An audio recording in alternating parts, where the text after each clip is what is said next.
Welcome back to the Linux Academy Nginx Deep Dive. In this video, we're going to cover a pretty important topic, really, and that is how we can utilize the information that we've kind of gained from the rewrite package and redirecting things when we get requests to force all traffic from HTTP over to HTTPS.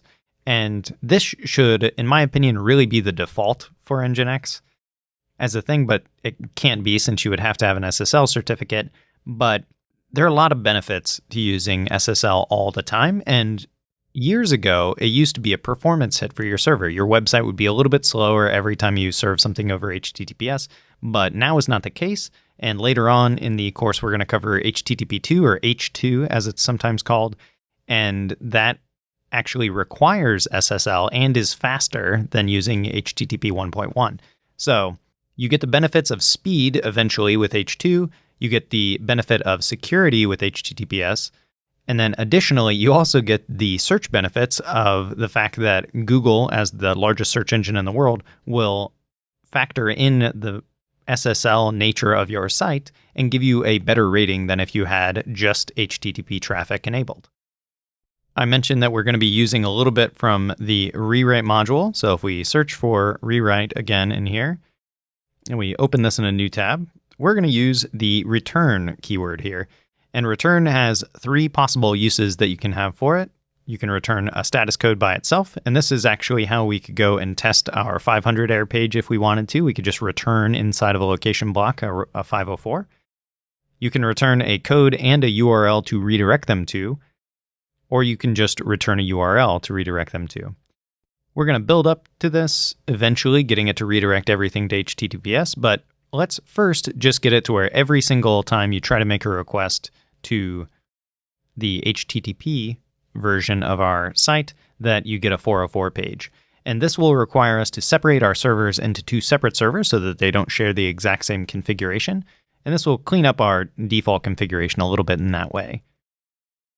So if we open up conf.d, default.conf again, up to this point, we've been listening on two ports for the exact same thing, but now we're going to create a separate server block that's going to listen on port 80 by default. And then we're going to give it the same server name because it is a nameless server listening on port 80. And then we're just going to have it return 404. Let's save this change. Make sure everything is good. And reload.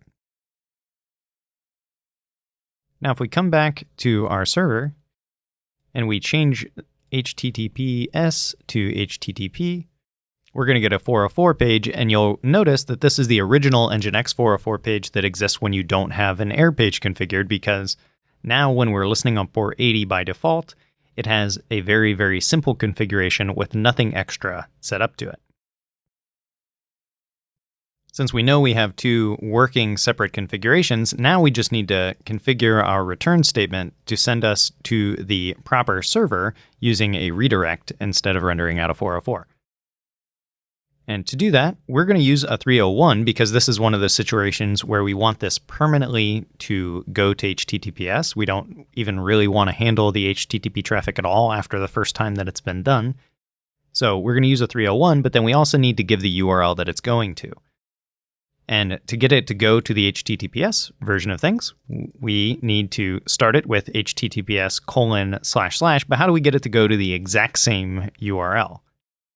And for this, we're going to have to go and look at the variables that we have at our disposal when working with Nginx so that we can combine some variables together in order to recreate the exact URL that we're working with.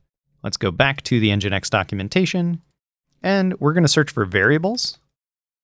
So you can see that there's an alphabetical index of variables here. And if we open this up, there are quite a few that we have to work with. We can kind of continue to go through here, but as we will sort of learn some of these things, you're going to look for things with URI quite a bit. So if we search for URI, you'll see there's document URI, request URI, just plain URI. And then the other thing that we want to work with is it's known as a host for the domain. So if we look at for a host, you'll see that there is a variable for this. So this is the host from the actual request line that we have typed up in our browser, or the host header that we're working with. So we want to make sure we're still sending it to the same host. And that means that if there was no specific configuration for this host, like if we don't have another virtual host for this specifically, we still want to keep that host working because it's just utilizing the default that we have here. So in that case, we're going to use this full host so that we don't lose it somehow. And then everything after the host is going to be the request URI. And this is the entire URI. So this includes arguments, which means the query string will be intact. And this is request URI is what we're working with when we're utilizing rewrite rules also.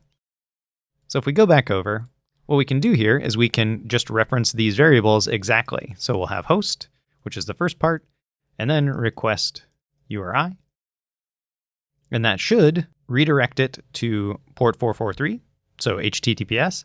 And then that will go through and be handled entirely by the other server. This is all this particular server for HTTP traffic needs to do. Let's save and quit. Test the configuration. Reload. And now we'll give this kind of a more complicated case. So if we refresh this exact page, there are a couple things that are going to have to happen. It's going to change it to be HTTPS. And then once it hits the HTTPS server, it should prompt us to log in. It should remove the .html from the end. And then finally, we should have that as our whole URL. We were already logged in previously, so it didn't need to prompt us again. But if we opened a private window and did that exact same request, it would prompt us for it. And we would get redirected in this way. So now it's impossible to get to any HTTP content for our site. If we go to just HTTP, it'll immediately redirect us to HTTPS, and it doesn't modify anything else with a request that we're working with.